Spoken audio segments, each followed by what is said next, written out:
Hello, I'm Jane from wphosty.com. In today's webinar, I will show you how to purchase a web hosting plan and domain name with us. So without further delay, let's get started. The first thing you have to do is hover over the web hosting tab here and click Shared Hosting. Then, when you load onto this page, you need to choose a hosting plan that best suits your needs. If you're not sure which plan is best for you, you should start with the basic hosting plan, which is WP Pulse, here by clicking the Buy Now button, as you can always upgrade your hosting plan later from your account.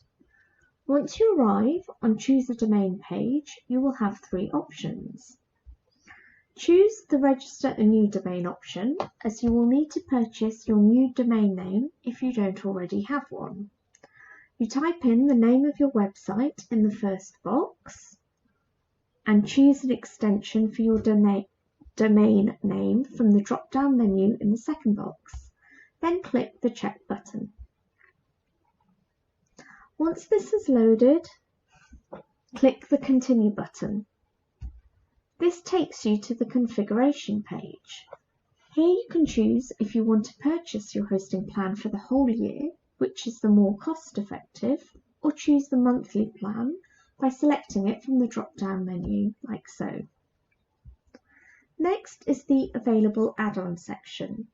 You don't need to choose any add-ons now, so ensure the None has been checked and click the Continue button.